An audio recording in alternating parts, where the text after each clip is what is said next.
शेवटी आता कोणी कुठं जावं कोणी कुठं बसावं जे त्याला ठरवायचं. आता तुम्हाला जनाची नाही मनाची जर नसेल तर त्याला काय करणार? बेशरम म्हणल्यावर काय करणार? अहो तुम्हाला लढायचंच नव्हतं, तुम्हाला जायचंच होतं, मग आधी जायचं ना. एवढी प्रतिष्ठापणा लावायची, आम्हाला सगळ्या कार्यकर्त्याला रस्त्यावर आणायची, सगळ्यांना आम्ही तुझ्यासाठी जीवाला रान करायचं, तुम्ही एवढं. अरे निवडणुकीमध्ये हार जीत ही अपेक्षित आहे. दोन पैलवान उतरले कुस्ती खेळायला, एक हारणार एक जिंकणार, ही वस्तू किती आहे ना का नवीन आहे काहीतरी. पण हरलो म्हणजे आपलं संपलं असं काय आहे का? अरे 1,15,000 लोकांनी तुला मतदान दिलं ना भल्या माणसा, त्याला त्यांच्यासाठी लढणं तू आयुष्यभर. उद्या कधीतरी आमदार होशील ना एक दिवस, ही उराशी बाळ झाला पाहिजे. ही हिंमतच नाही राहिली लोकांना. सकाळी काही नाही मिळालं की संध्याकाळी लगेच चूल बदलायची तयारी पाठदिशी. राजकारण सध्या संधी साधू लोकांचं झालंय, निष्ठेला किंमत राहिली नाही, ही वस्तुस्थिती आहे. आणि समाजकार्य करून समाजामध्ये मोठं होण्याची आता मानसिकता जी पूर्वीच्या काळात होती, बाळासाहेबांच्या काळात, जिच्यात आम्ही घडलो, मुंडेसाहेबांच्या काळात जे सामान्य माणसं, परिवारातले माणसं मुंडेसाहेबांनी मोठे केले, आता फक्त पैसेवालाच मोठा होऊ शकते अशी सध्याची न्यूज आहे. अनुभव द्या आपण सगळ्या विधानसभेच्या निवडणुका सांगा मला, कोणती 50 कोटीच्या खाली झाल्या आपल्या जिल्ह्यात ती सांगा, जाऊ द्या बाहेर सोडून द्या. अर्ध्या पाथरीत तर 4 कोण झालीच होती. काय जिंतूरमध्ये काय अवस्था होती? आताच्या पालकमंत्र्याला 70-80 कोटी रुपये खर्चावं लागले. शोकांतिक आहे ना. एवढे पैसे घालून समाजसेवा करायची त्यांची इच्छा आहे का सांगा मला इमानदारी सांगा. मी असू द्या उद्या, मी जर 100-50 कोटी रुपये खर्चल्यावर मी आधी माल काढायचाच बघन ना. त्याला काय समाज जेवण घेवायचं बंद पडले, मग हे हट्ट कशासाठी चाललाय? पत्रकार परिषद आयोजित करण्यामागचं कारण, परवा दिवशी एका कार्यक्रमामध्ये या विभागाचे सन्माननीय आमदार रत्नाकरराव घुटे साहेबांनी जे काही आरोप केले त्याची वस्तुस्थिती तुमच्या समोर ठेवण्यासाठी मी आलोय. मी कोणावर आरोप करायला नाही आलो. गंगाखेड शहरामध्ये जे रेल्वेची ट्रॅक आहे तो आता ते डबल ट्रॅक होणार आहे. आणि डबल ट्रॅक होणार असल्यामुळं ते ट्रॅकची जागा बदलली आहे. जवळजवळ 2.5 ते 3 किलोमीटरच्या अंतरावर गंगाखेड शहराच्या बाहेर 2.5 ते 3 किलोमीटर अंतरावर त्या रेल्वेचा ट्रॅक जातोय, डबल ट्रॅक. आणि त्याची मान्यता झाली आहे. 2028 पर्यंत ते काम पूर्ण होणार आहे. अशा स्वरूपाचे केंद्र सरकारच्या सूचना आहेत, तशा स्वरूपाचे आदेश निघाले. तुम्ही DRM ऑफिसला जाऊन बघू शकता. गंगाखेड शहरामध्ये त्या रेल्वे ट्रॅकच्या तिथं उड्डाणपूल करण्याची मानसिकता सन्माननीय आमदार साहेबांनी ठेवली होती. या मानसिकतेचं आपण पहिले स्वागत करू की ज्यावेळेस रेल्वे गेट बंद झाल्यानंतर जे लोकांना त्रास व्हायचा तर त्यामुळे तिथं उड्डाणपुलाची गरज होती, ही वस्तुस्थिती आहे. परंतु आता ट्रॅकच जर बाहेर जाणार असेल तर त्या उड्डाणपुलाची गरज आहे असं आम्हाला वाटत नाही. कारण या ठिकाणचे जेवढे काही व्यापारी आहेत, ज्यांची दुकानं, ज्यांच्या सदनिका त्या उड्डाणपुलाच्या परिसरामध्ये येत्या, ते सगळे व्यापारी माझ्याकडे आले आणि त्यांनी मला सांगितलं की साहेब या ठिकाणी आता आम्हाला या पुलाचा त्रास होणार आहे. नवीन ट्रॅक जर झाला असं तुमचं म्हणणं असं तर मला वाटतं की तुम्ही आमच्यासोबत जरा DRM ऑफिसला चला आणि आम्हाला वस्तुस्थितीची माहिती द्या. आणि सगळ्या व्यापाऱ्याला घेऊन मी DRM ऑफिसला गेलो. त्या दिवशी DRM मॅडम नव्हत्या, ADRM होते, त्या विभागाचे सेक्शन इंजिनियर होते. त्यांनी सगळा नकाशा काढून दाखवला की अशा अशा स्वरूपाचा हे ट्रॅक असा असा चालला आहे, त्याची मान्यता झाली आहे. मग या सगळ्या व्यापाऱ्याचं म्हणणं आलं, बाबा आता ट्रॅक जर बाहेर चालला आहे तर पूल करून आमच्या सदनिका उद्या बंद होतील, आमचे व्यवसाय बंद होतील, आमच्या कुटुंबावर उपासमारीची वेळ येईल. आम्ही कष्टानं हे घेतलेले दुकानं, बांधलेली दुकानं, भाड्यानं घेतलेली दुकानं, तर ह्याच्यामुळं आमच्या रोजीरोटीचा प्रश्न निर्माण होईल. म्हणून काय साहेब, हे पूल झाला नाही पाहिजे, अशा स्वरूपाची भूमिका तुम्ही घ्यावी आणि मुख्यमंत्री महोदयाला एकदा भेटावं. तर मी म्हणलं बाबा तुम्ही सगळेजण एकदा जाऊन भेटा, मी तर भेटल, पण तुम्ही सुद्धा गरज तुम्हाला महत्त्वाची वाटते, मी केलं तर राजकारण होईल, त्यामुळे तुम्ही भेटा. आणि हे सगळेजण माननीय मुख्यमंत्री महोदयाला भेटले. मुख्यमंत्री महोदयाला त्यांनी वस्तुस्थिती सगळी दाखवली. मुख्यमंत्री महोदयांनी सगळे आदेश बघितल्यानंतर चौकशी करण्यासाठी, त्याची माहिती मागवण्यासाठी त्याच्यावर रिमार्क केलं. आणि कोणी असो, शेवटी ह्या शहराच्या सर्वांगीण विकासासाठी सगळ्यांनी प्रयत्नशील असणं ही काळाची गरज असते. मी खासदार म्हणून मी कधी मोठेपणा केला नाही. तुम्ही मला बघते, मी 3री टर्म आहे माझी, 2 टर्म आमदारकी झाली, पण मी कधी श्रेयासाठी लढलो नाही. आता आपण बघितलं असेल की त्या मुळीच्या बंधाऱ्याचे दरवाजे टाकण्यासाठी जयंत पाटील साहेब पाटबंधारे विभागाचे मंत्री असताना, उद्धव साहेब मुख्यमंत्री असताना मी त्यांना 22 कोटी रुपये मंजूर करून आणून त्या गटके टाकायचे. ममदापूरचा बंधारा त्याच्याच काळामध्ये आपण मंजूर करतो. हे धारखेडचा जे ब्रिज आहे ना, हे CRF मधून झालेला आहे, सेंट्रल गव्हर्नमेंटच्या निधी, राज्य सरकारच्या निधीतून झालेला नाही. प्रधानमंत्री ग्राम सडक योजनेच्या माध्यमातून काही रस्ते असतील, जसं आता सुप्पा बोर्डाचा रस्ता चालू आहे, इकडे पालममध्ये चालू आहे, आता इकडं तालुक्यातला इकडे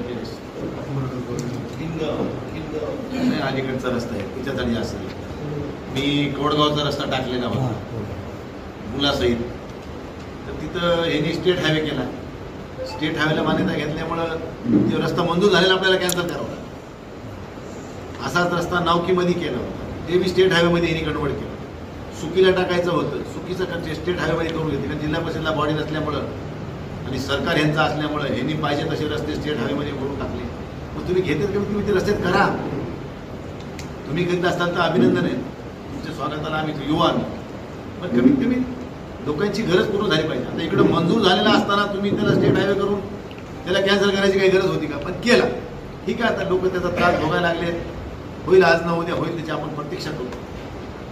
परंतु चांगल्या कामासाठी सगळ्यांनीच पुढाकार घेतला पाहिजे. की गंगाखेड शहर असो, की पालम शहर असो, की पूर्णा शहर असो, की ग्रामीण भाग असो, हा खासदार म्हणून जेवढा माझा अधिकार आहे तेवढाच आमदार म्हणून सुद्धा त्यांचा अधिकार आहे, त्याच्यामध्ये काही चूक नाही. परंतु कोणत्या कामाचं श्रेय किती घ्यावं हे तुम्ही घ्या, तुम्हाला त्या श्रेय घेण्याला बी आमचा विरोध नाही. पण खासदाराने विकास कामात विरोध केला हे म्हणणं तुम्हाला कितपत योग्य पडतं हे त्यांनी त्याचं आत्मपरीक्षण करावं.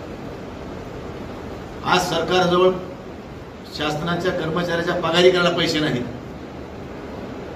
काल परिवहन मंत्र्यांना स्टेटमेंट केले की लाडक्या बहिणीमुळं आम्हाला या ठिकाणी पैसे खर्चायला मिळणार. परिवहन खात्यानं बसेस महिलांना 65 वर्षावरच्या माणसांना मोफत केल्यामुळं आम्ही तोट्यात आहे आमचं महामंडळ, असं मी नाही म्हणलो, परिवहन मंत्री प्रताप सरनाईक म्हणले. आणि मग आता 250 कोटी रुपयाचा पूल तुम्हाला करायचा आहे, जेव्हा की तिथं गरज नाही, तुमच्याजवळ पैसे नाहीत, तरी मग हे पैसे कुठून देणार तुम्ही या पुलाचे? आणि लोकांना सोयीचं काय आहे ते बघा ना. लोकांना अडचणीत आणून, दुसऱ्याचे संसार उघड्यावर आणून, यांना विकास कामाचं घेणं देणं नाही. गंगाखेडच्या विकासासाठी ते भांडत नाही, स्वतःच्या विकासासाठी ते प्रयत्न करतायत, हे लक्षात ठेवा. त्यामुळे स्वतःचा विकास तुम्ही आणखी अनेक मार्गातून करून घ्या, त्याच्याबद्दल आमचं काही म्हणणं नाही. परंतु मड्यावरचं लोणी खाऊन स्वतःचा विकास करण्याचा प्रयत्न किरवाना करू नका, ही माझी तुम्हाला या ठिकाणी विनंती असेल. शेवटी ज्या लोकांनी निवडून दिले ते लोक उद्या पाड्याला सुद्धा मागे पुढे बघणार नाही. ह्याच वेळेस पडले असते. फक्त उमेदवारी देताना जरा आमच्याकडून काही चुका झाल्या नसता पिचरी तर देत कळायला असतात 24 तास. पण लांब जायचंय आपल्याला राजकारणामध्ये. तुम्हाला आणखी खूप लांब जायचं असेल, मोठं व्हायचं असेल तर आपण कोणत्या गोष्टींना काय प्राधान्य द्यावं, कोणाबद्दल काय बोलावं याची शहानिशा करून बोलले असते तर मलाही काही वाईट वाटलं नसतं. परंतु उतरत्या पाण्याला थळथळाट जास्त असते आणि जरा निवडून आल्यापासून थोडा गर्व झाला असं मला वाटतं कधी कधी बोलण्यातून, वागण्यातून. ठीक आहे, आम्ही म्हणत काळ वेळ येईल दमादमानं, 4-6 महिने, वर्ष, 2 वर्ष जरा काय काय होते काय काय नाही आम्ही बघू. उगाच उठून त्यांच्यावर आरोप करणं नाही, त्याच्यातला नाही. जेव्हा करायचं तेव्हा रस्त्यावर उतरून करू, तिथे कोणाला भीक घालायची गरज नाही. परंतु ह्या मतदारसंघावर जेवढा त्यांचा अधिकार आहे, निश्चित खासदार म्हणून माझा तेवढा अधिकार आहे. परंतु मला अधिकार गाजवायसाठी मी इथं आलेलो नाही. वस्तुस्थिती पत्रकारासमोर ठेवली तर ती जनतेसमोर जाईल, शासनासमोर जाईल की रेल्वे ट्रॅकच जर बाहेर चाललाय तर उड्डाण पुलाची गरज आहे का? माझा एवढा प्रश्न सोपा आहे सगळ्याला.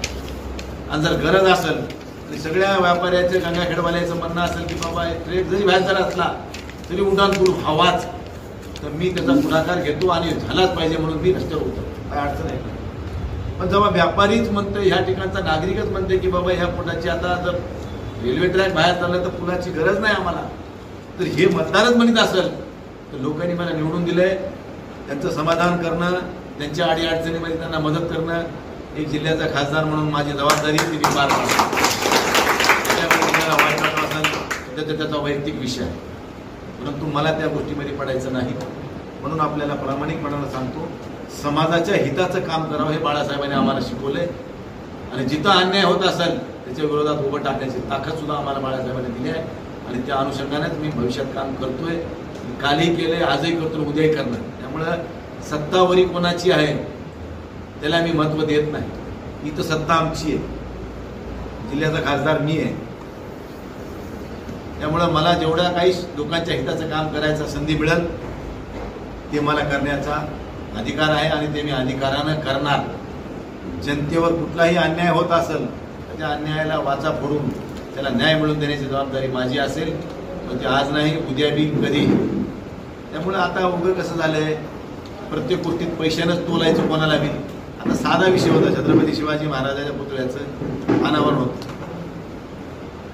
भाषणामध्ये एवढं काही बोलून गेले की आम्ही ह्याला तीर्थक्षेत्राचा दर्जा देऊन टाकला. आता मला सांगा, एखाद्या राष्ट्रीय पुरुषाच्या पुतळ्याच्या स्मारकाला तीर्थक्षेत्राचा दर्जा देता येते का? एवढं तरी भान असावं आपल्याला.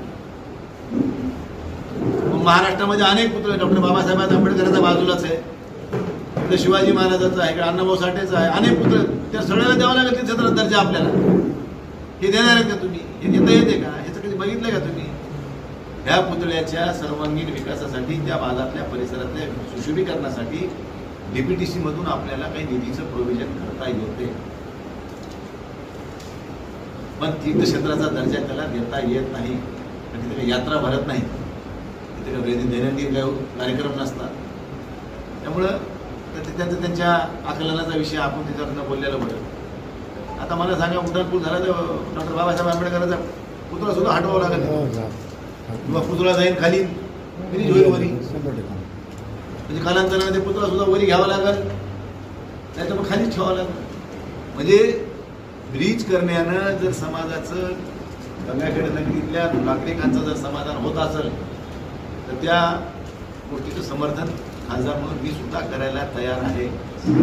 पण ह्या ठिकाणच्या व्यापाऱ्याला, सगळे सामान्य नागरिकांना जर त्या पुलापासून त्रास होणार असेल, रेल्वे ट्रॅकवर नेहमी गाड्या येण्या जाण्यानं गेट बंद होतंय आणि वाहतुकीला अडथळा होते, म्हणून आपल्याला ट्रॅक उड्डाण पूल करायचा आहे. आता ट्रॅकच जर बाहेर चाललाय 2 किलोमीटर 2.5 किलोमीटर बाहेर, मग त्या पुलाची काय गरज आहे? काही गरज नाही. बस एवढंच मला आपल्याला या ठिकाणी या निमित्तानं बोलायचं होतं. याच्या पलीकडे काय असं तुम्हाला विचारायचं तर विचारू शकतो. त्यांचं उपायामुळं मी 25,000 लोकांची जी अडवणूक होती, ती डोंगरातला पट्टा आहे, जाण्या येण्यासाठी वाहतूक, कोणी अटॅकचा पेशंट असेल, किंवा एमर्जन्सी पेशंट असेल, तर यांच्यामुळे यांचे त्या 25,000च बघू का यांचं बघू, असं याबद्दल तुमचं काय मत आहे? कारण 25,000 तिकडे रेल्वे ट्रॅकच बाहेर चाललाय, पूल बाहेर करता येईल ना. रेल्वे ट्रॅकच बाहेर चाललाय तर पुलाची काय गरज आहे तुम्हाला? मला याचं स्पष्टीकरण द्या ना. गेट बंदच होणार नाही, तिथं गेट राहणारच नाही. तर कोदरीचा रस्ता आहे सिकंदर, नाही गेट लागणार ना, पुढं गेट लागणार. कोदरी रस्ता जे आहे, कोदरी रस्ता क्रॉस करून गेट चालणार, ते मग नाही रस्ता कुठेही आणणार नाही. जो आहे MIDCचा एरिया अंडरग्राऊंड होणार आहे ना. हे रेल्वेचं 2 वर्षामध्ये कम्प्लीट करणार आपलं रेल्वेचं पत्र एक कॉपी लागला, ह्या पुलाचा काय फायदा आहे? आणि रमेशरावजी मुख्यमंत्र्यांना हे पत्र वाचलं की अंडरस्टँड केली. 10,000 लोकांचे संसार मोडण्यात काय आदर साहेब, ते विषय नाही, त्यांनी बोली भाषणामध्ये ऐका ना, 25,000 लोकांचा विषय धरला, पण अंडरग्राऊंड होणार आहे, हे लिहावं लागेल ना. पूल करावं लागेल भविष्यात ह्या पुलामुळं. ऐका ना रमेशराव, तिथं जर अंडरग्राऊंड आहे तर तिथं पूल बांधा ना. हा, पुन्हा भविष्यात बांधा ना. अंडरग्राऊंड, त्याच्यामध्ये अंडरग्राऊंड आहे, मग विषय सगळा नकाशा दिलेला आहे. कारण परळी ते गंगाखेड अंतर जे आहे ते कमी करायचे. तिथून लातूर रोडला झालेली गाडी अशी फिरून गावातून जाणार नाही, आता ती बाहेरून निघणार आहे. त्यामुळे आपलं पुण्याला जाणाऱ्या गाडीचं सुद्धा वेळापत्रक किंवा हैदराबादला जाण्यातून गाडीचं त्याचा कमी होणार आहे अंतर. त्यासाठी हे सगळे एवढा मोठा खर्च चालू आहे. लँड ॲक्विडेशन करून मला वाटतं त्याच्यामध्ये त्यांची जमीन जात असावी म्हणून त्यांचा विरोध असेल. आमचं देखील काहीच नाही त्याच्यामध्ये. रेल्वे विभागानं तुम्हाला दिले ते सगळे नोटिफिकेशन त्याच्यामध्ये बघा, आणि त्यात काही कमी असेल तर मला सांगा. त्यांच्या पूल करण्याला माझा विरोध असायचं कारणच नाही. पूल कशासाठी करायचा आहे की रेल्वे ट्रॅकमुळं लोकांना नेहमी ते गेट लागलं की अडचण व्हायली म्हणूनच करायचं आहे ना. मग आता रेल्वे ट्रॅकच बाहेर चाललाय, मग पूल करायचा प्रश्न येतो कशाला. आणि मला जर माझ्याकडे काही व्यापारी आले आणि आम्हाला अशी अशी अडचण निर्माण झाली आणि तुम्हाला आमच्यासोबत यावं लागेल, तर माझं जाणं गैर आहे का तुम्ही सांगा. तुम्ही जर म्हणले हे गैर आहे तर मी गैर आहे. सातत्याने तुमच्यावरती आरोप करत आहेत, एकेरी भाषेत तुमचा उल्लेख करत आहेत कुठल्या पण कार्यक्रमामध्ये. माणसानं आपल्या आपल्या उंचीनं बोललं पाहिजे. ते कोणत्या उंचीनं बोलले ते त्यांनी ठरवावं.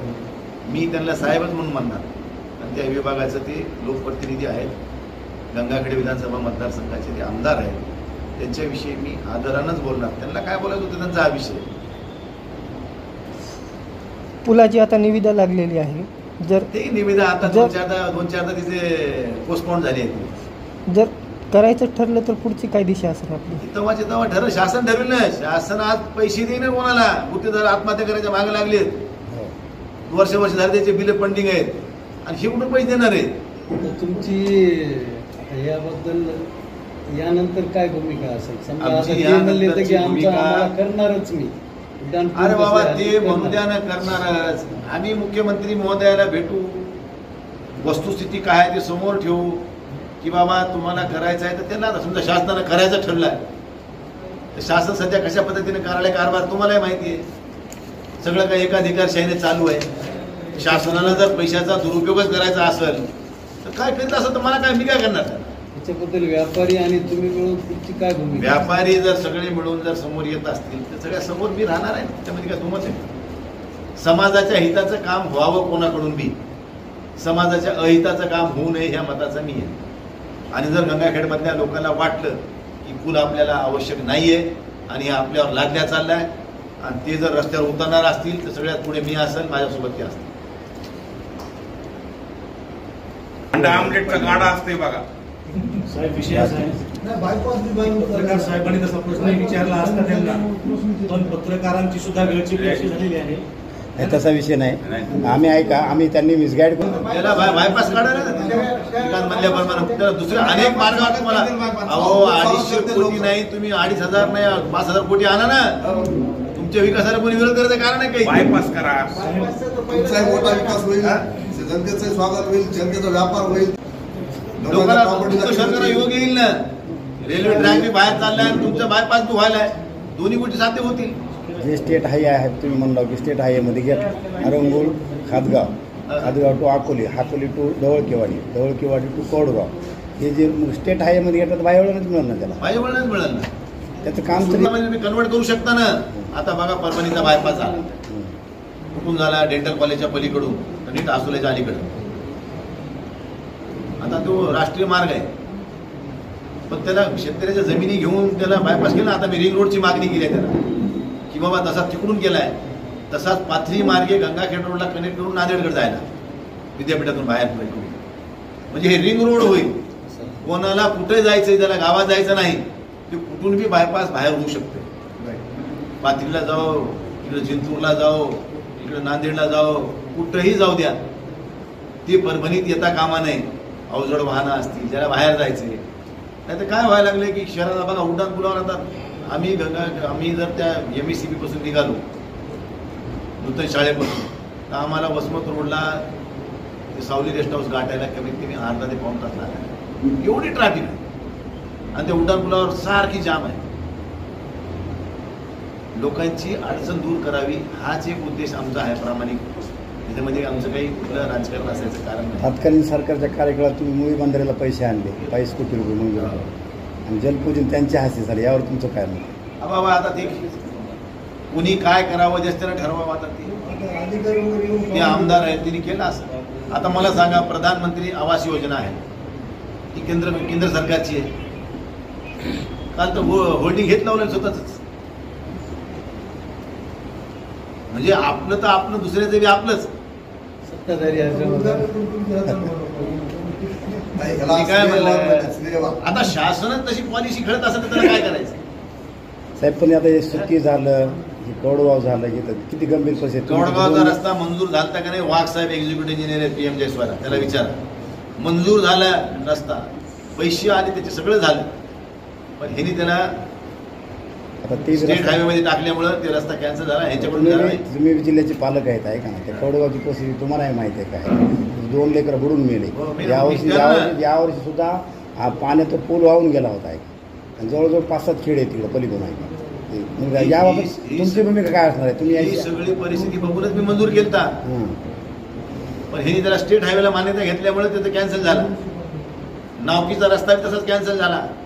सुकीला घ्यायचा होता ते बी स्टेट हायवे टाकला.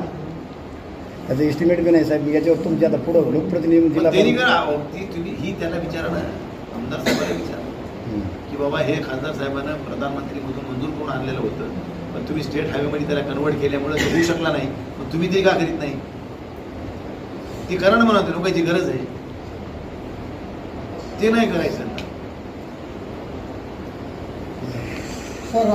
आता आपण त्या तांबसगाव, सिपेगाव, उदखेड रस्ता जिल्हा परिषद सदस्य इथे बसलेले आहेत आणि हा त्यांचा जवळपास 10 वर्षापासूनचा मतदारसंघ आहे. हे मुख्यमंत्री सडक मध्ये घेतलंय. आता ते टेंडर लागलंय त्याचं. शासन स्तरावर ह्याची लक्षवेधी लावल्या जाईल आणि सरकारला निदर्शनास आणून दिल्या जाईल की बाबा इथं आता रेल्वे ट्रॅकच जर बाहेर जात असेल तर तुम्हाला उड्डाणपूल शहरामध्ये बांधून व्यापाऱ्याची गैरसोय करण्याचं कारण काय. एकीकडे शासन म्हणते आमच्याजवळ पैसे नाहीत, मग पैसे नसताना तुम्ही ह्या कामावर विनाकारण पैसे खर्च करायचं कारण काय ते सरकार विचारेल. आम्ही त्यांच्याकडे भेटणार आहेत. अंबादास दानवे साहेब विरोधी पक्ष नेते त्यांना भेटणार आहेत, विधानसभेमधल्या नेत्याला भेटणार आहेत. आम्ही ते बोलून लक्षवेधी लावू आणि याच्यावर साधक बाधक चर्चा करून आणू सभागृहात. काय मंत्री महोदय उत्तर द्यायचे, काय करायचे, काय नाही ते ठरवू. आता पूर्ण प्रक्रिया झाली त्याची. तुम्ही जर आमचं काय खरं खोटं असेल तेव्हा DRM आपल्याला माहिती घेऊ शकता. आमची पूर्ण प्रक्रिया झालेली आहे. आम्ही त्याच्याशी चर्चा केली आहे. 2 वर्षामध्ये रेल्वे ट्रॅक बाहेर होईल. काम पूर्ण होईल. पूर्ण उमेदवार प्रचारात प्रमुख आहे. तसं एक कारण तुम्ही सांगितलं, उमेदवार चुकीत दिला. दुसरं मी काय म्हणलं, त्याला कारण अनेक आहेत. उमेदवार चुकला हे तर कारण होतच होतं. कारण गंगाखेडमध्ये काय लागते तुम्हालाही माहिती आहे. मग भले ते शेतकऱ्याचे पैसे खाऊन वाटणं का होईना, पण पैसे लागते. बरोबर आहे की नाही? आणि आमच्या माणसाजवळ पैसे नव्हते त्यावेळेसच्या गंगाखेड विधानसभेत तुम्ही जबाबदारी घेतली होती. हो घेतली होती ना. मग तुम्ही दिलं का मतदान आम्हाला? असं म्हणलं जमते. अरे गंगाखेडचीच नाही, मी माझ्या लोकसभा मतदारसंघातल्या 6 विधानसभेतले उमेदवार निवडून आले. बघा, मला लोकसभेला निवडून ज्यांनी दिले, ज्यांनी प्रामाणिकपणानं माझ्यासोबत काम केलं, त्यांच्यासोबत प्रामाणिकपणानं काम करणं हे जबाबदारी नाही का? ती जबाबदारी मी घेतली. आता मतदार राजाने कोणाला निवडून द्यायचं कोणाला नाही द्यायचं ते त्याचा अधिकार आहे. त्याला तर मी काय बोलू शकत नाही ना. उद्या मला नसतं दिलं, जानकर साहेबांनी दिलं असतं तर मी काय म्हणणार होतं मला काम नाही दिलं म्हणून. शेवटी लोकशाही आहे. मतदारांनी कोणाला मतदान करावं होतं त्याचा त्यांचा अधिकार आहे.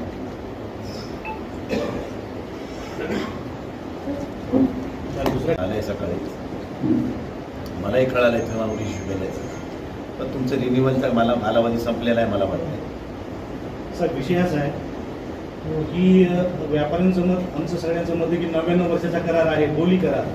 नगर परिषद म्हणते आम्ही बोली करार दिलेला नाही. बोली कराराला महत्व नसते. सौबकी एक लिखी. तुम्ही एखाद्याला उधार दिले तुमचं काहीच नाही, त्यामध्ये आम्ही हात वर केला, तुम्ही काय करणार? ऐन वेळेला नाही असं नसतं. ऐन वेळेला काही नसतं. तुमच्याजवळ पुरावा पाहिजे. शासनानं त्याचा ठराव केला, नगरपालिकेचा ठराव केलाय का की बोली कराराला 99 वर्ष दिले म्हणून? मग त्याच्यामुळे आता तुमची मुदत संपली असेल, तुम्हाला नोटीस दिली असेल तर तुम्ही त्याला रिन्युअल करून द्यावं. मुदत संपली तिला बी काही ठराव असेल आहे ना, देऊ शकता ना. त्याला फक्त मुदत अरे बाबा, मुदत संपली असेल मुदत वाढून द्यायची आहे.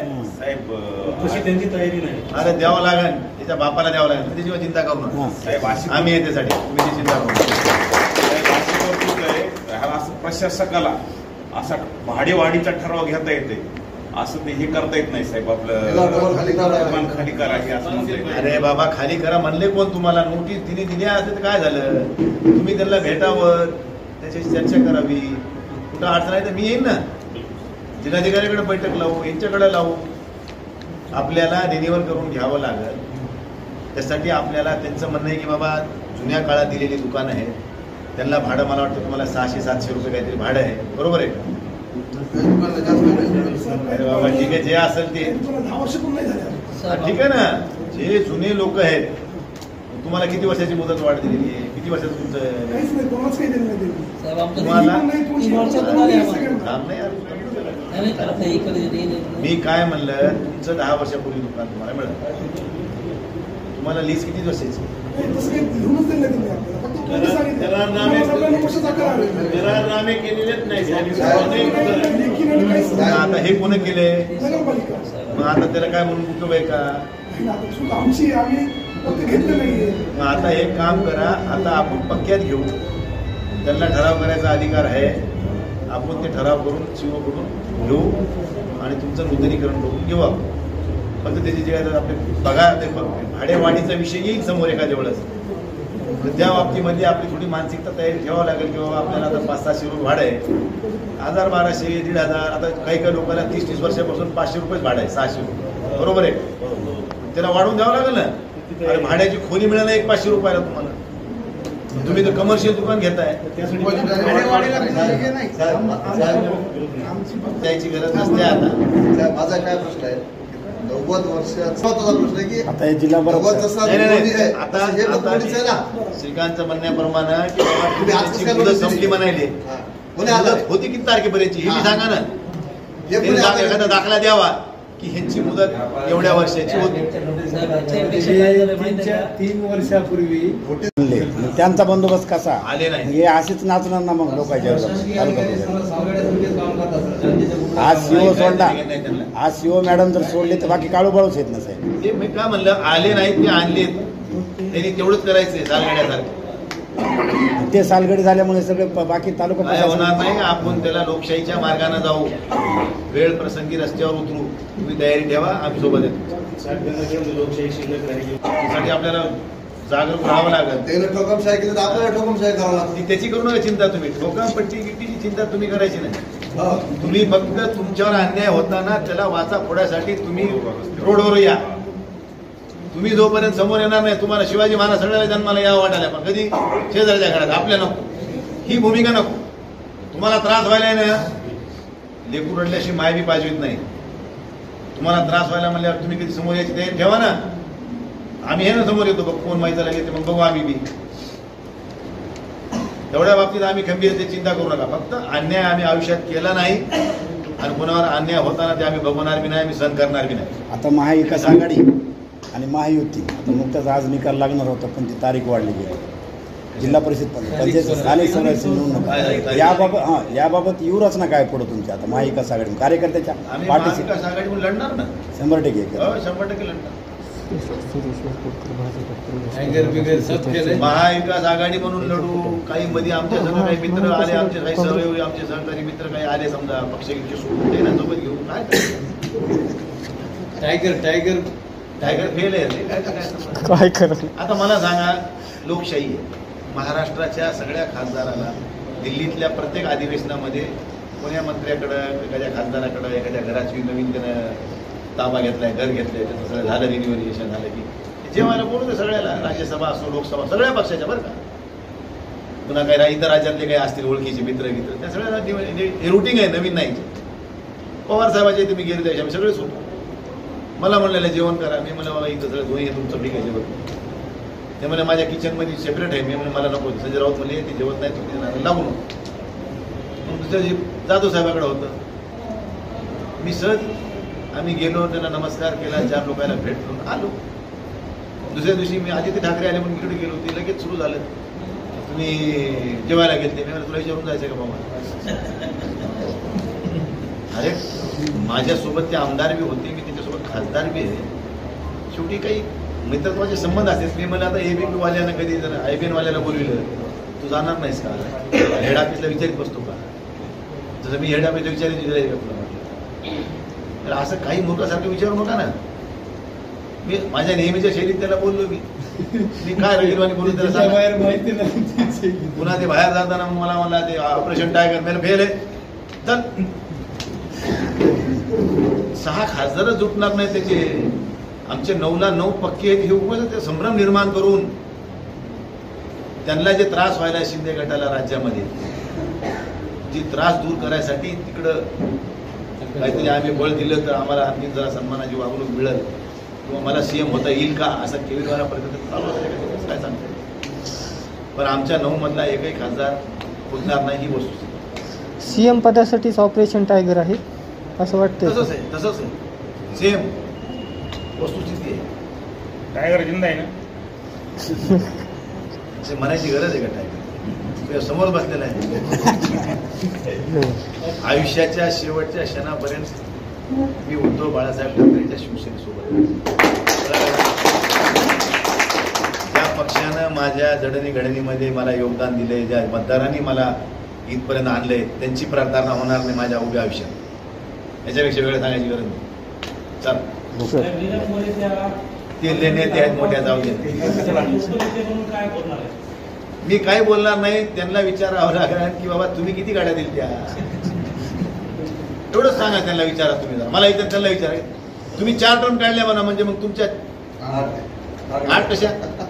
8 गाड्या 8 गाड्या दिल्या असते. मग ती गाड्या आहेत त्याच्या घरी बघा ना, माझ्या घरी किती गाड्या आहेत बघा. कोणीही बोलू द्या, त्यांच्या एखाद्या विरोधकाने एखाद्या त्यांच्याविषयी बोलणं ठीक आहे, मी समजू शकतो.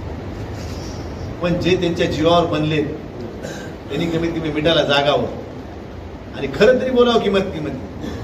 उगा एखाद्या लोकप्रिय एखाद्या घोषणेसाठी काहीतरी वात्रट बोलणं आणि आपली हजागत करून घेणं ही ह्याच्यातला प्रकार आहे असं म्हणायचं. जिल्हा प्रमुख विधानसभेचे उमेदवार दिलीप गोरेने तरी बोलाव का?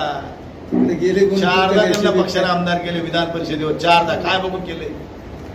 पवार साहेबांनी काल मग स्टेटमेंट केले की ह्या वेगळ्या वेगळ्या काळात वेगळ्या वेगळ्या विचारासोबत होत्या म्हणजे. विधानसभेचे उमेदवार म्हणलं तुमचे उमेदवार पदाधिकारी सोडलं तर माझ्या इथलं कोणी गेलं नाही.